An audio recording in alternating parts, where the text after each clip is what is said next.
सभी धर्म प्रेमी बंधुओं को जय जिनेन्द्र। हम सभी लोग आचार्य समंतभद्र स्वामी द्वारा विरचित ग्रंथराज रत्नगंडक शावकाचार्य जी का स्वाध्याय कर रहे हैं। इस स्वाध्याय के अंतर्गत हम सभी लोगों ने अहिंसाणुव्रत के अंतर्गत सत्याणुव्रत, अहिंसाणुव्रत, ये दो व्रत पढ़ लिए हैं। अणुव्रतों के अंतर्गत ये दोनों आते हैं। आज हम सभी लोग तीसरा व्रत जो है अचौर्याणुव्रत, इसका लक्षण पढ़ेंगे। आइए उच्चारण करते हैं। निहितम व पतितम व सुब्रस्मतम सुब्रस्मृतम व परस्वमविसृष्टम न हरति यन्न च दत्ते तदक्रस चौर्याः दुपारमणम। आइए पूरा एक साथ लयबद्ध तरीके से पढ़ते हैं। निहितम व पतितम व सुविस्मृतम व परस्वमविसृष्टम न हरति यन्न च दत्ते तदक्रसचौर्यादुपारमणम। इस तरीके से इसका उच्चारण पूर्ण हुआ। अब अर्थ की ओर चढ़ते हैं। निहितम व पतितम व, निहितम मतलब रखी हुई, पतितम मतलब गिरी हुई, रखी हुई अथवा व मतलब अथवा गिरी हुई। सुविस्मृतम, सुविस्मृतम मतलब विस्मृत हो गया है किसी को किसी वस्तु का, अर्थात भूली हुई, रखी हुई, गिरी हुई, भूली हुई। और परस्व, परस्व मतलब अन्य की, परस्व मतलब अन्य की। अविसृष्टम, अविसृष्टम यहाँ पे अविसृष्टम शब्द है, अन्य की बिना दी गई, दी नहीं है अन्य ने, ऐसी वस्तु।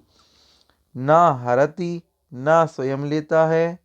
और यन्न च दत्ते, यन्न मतलब अन्य, दत्ते मतलब देता है, ना स्वयं लेता है और ना दूसरों को देता है। ऐसे जो है तदक्रसचौर्या दुपारमणम, उसको जो है तदक्रसचौर्या मतलब अक्रसचौर्यात, अक्रसचौर्यात मतलब स्थूल चोरी से। उपारमणम मतलब उपारमण, यहाँ पीछे लिखा है उपारमणम, उपारमण मतलब त्यागी कहा गया है, अर्थात उसको चोरी का त्यागी कहा गया है, अर्थात स्थूल चोरी के त्यागी, अर्थात अचौर्याणुव्रती कहा गया है। ऐसे जीव को अचौर्याणुव्रती कहा गया है, जो दूसरे के बिना दी गई वस्तु को ना स्वयं उठाता है, किसी की रखी हुई वस्तु, गिरी हुई वस्तु, भूली हुई वस्तु को ना स्वयं लेता है और ना ही दूसरों को देता है, वही जो है स्थूल चोरी का त्यागी अर्थात अचौर्याणुव्रती कहा जाता है। इस तरह से इसका लक्षण हुआ। पुनः एक बार देखिएगा, सभी को समझ में आएगा। चलते हैं अगले श्लोक की ओर, अचौर्याणुव्रत के अतिचार। आइए उच्चारण करते हैं। चौर, चौर प्रयोग, चौरार्था, दान, विलोप, सदृश, सन्मिश्राः, हीनाधिक, विनिमानम, पंचास्तेये व्यतिपाताः। आइए लयबद्ध तरीके से पढ़ते हैं। चौर प्रयोग चौरार्था, दान विलोप सदृश सन्मिश्राः, हीनाधिक विनिमानम, पंचास्तेये व्यतिपाताः। इस तरीके से उच्चारण हुआ। अब अर्थ की ओर आते हैं। चौर प्रयोग, चौर प्रयोग मतलब चोरी के लिए प्रयोग करना, अर्थात किसी अन्य व्यक्ति को चोरी का उपाय बताना, प्रोत्साहन देना, उसको चोरी के तरीके बताना, यह है चौर प्रयोग, चोरी का प्रयोग करवाना।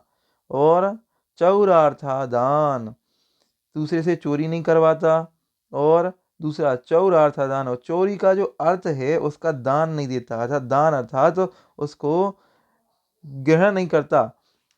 कोई चोरी का माल चुरा करके लाया है उसको यह खरीदता नहीं है, चोरी का माल नहीं खरीदता। चौर अर्थादान। विलोप सदृश सन्मिश्राः। विलोप अर्थात जो आपके शासन हैं, जो गवर्नमेंट है, उनके नियमों का भी उल्लंघन नहीं करता। शासन के नियमों का उल्लंघन ये जीव नहीं करता। और सदृश मतलब एक जैसी दिखने वाली दो वस्तुओं को मिश्रित भी नहीं करता, जैसे कि दाल आदि में उसी के जैसे दिखने वाली चीज़ें मिला करके बेच देना, महंगी चीज़ में सस्ती चीज़ मिला करके बेच देना। सदृश सन्मिश्राः। सन्मिश्राः मतलब एक जैसी दिखने वाली वस्तुओं को मिलाना। चार चीजें हो गई। हीनादिक विनिमानम। हीनादिक विनिमान मतलब कम या ज्यादा तौल करके देना।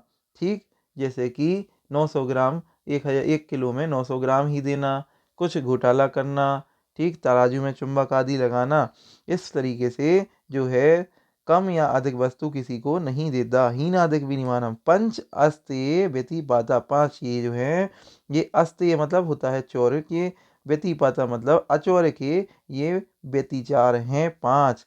पहला, चोरी के लिए किसी को उपाय नहीं बताता। दूसरा, चोरी के जो वस्तु है उन वस्तुओं को खरीदता नहीं है।